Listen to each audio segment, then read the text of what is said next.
Today we're looking at the Trail of Tears. Hello, welcome to the Daily Bellringer. Please don't forget to subscribe and take a look at the questions down in the description.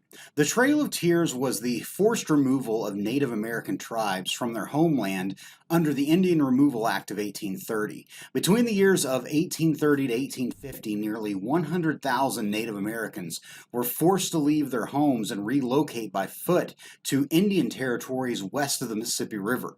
Truly one of the saddest chapters in American history. The differences between Native Americans and white Americans stretched back for years before the Trail of Tears. When white Europeans first arrived in America and encountered native people for the first time, they looked upon them as being uncivilized. Differences in customs, religious practices, and especially differing views on the proper use of land caused a lot of fighting between the two. Europeans viewed land as something to be profitable by using it to produce something, and that individual ownership of land was the pathway to economic stability. Native Americans, on the other hand, viewed land as not something to be owned, but rather something to be shared. These differences led to wars being waged, and many Native Americans and white colonists died as more and more Europeans came to America seeking more land.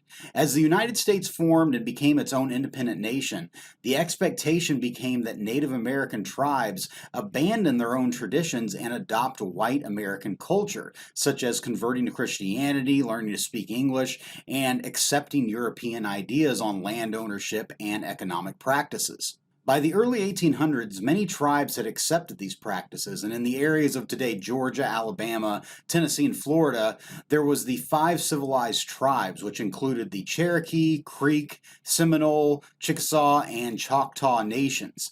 These tribes had adopted white American culture and believed that their lands would be safe.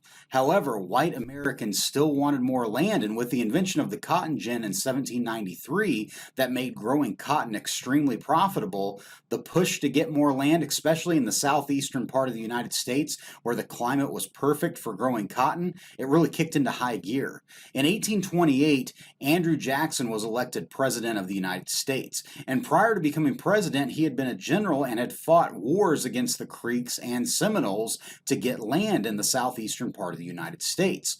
One of Jackson's primary goals as president was to remove Native Americans from their land to secure it for white American settlement. In 1830, Jackson signed into law the Indian Removal Act, which basically said the federal government could exchange Native American land in the Southeast for land in present-day Oklahoma. The law said that the federal government was to negotiate treaties, but Jackson's administration ignored the law and forcibly began evicting Native Americans, starting with the Choctaw tribe in 1831. They were forced to march on foot to Oklahoma with little food, supplies, or blankets. Thousands died along the way, and it was the Choctaw leader that stated that it was a trail of tears and death. The Cherokee decided to fight back, but not in the way that you would think. They sued the state of Georgia and took the case all the way to the Supreme Court, arguing that they could not be forced off their land. And the U.S. Supreme Court actually agreed with them and said it was unconstitutional for Native Americans to be forced off their land. But in typical Andrew Jackson style, he ignored the decision and continued on with the removal anyway. Some Cherokees signed treaties handing over their land, but thousands objected to those treaties. By 1838, around 2,000 Cherokee had voluntarily moved west, and new President Martin Van Buren, who had been part of Jackson's cabinet, was intent on removing all the Cherokee. 7,000 American troops under the command of Winfield Scott moved in to force the Cherokee out. All the while, white settlers moved in and actually looted Native American homes. 16,000 Cherokee were forced to march over 1,000 miles on the Trail of Tears, and it's estimated that of that 16,000, 4,000 died on the journey west. As more and more Native Americans were forced out, more white settlers moved in, establishing large plantations, and it's estimated that over 25 million acres of land were taken in the 1830s and 1840s.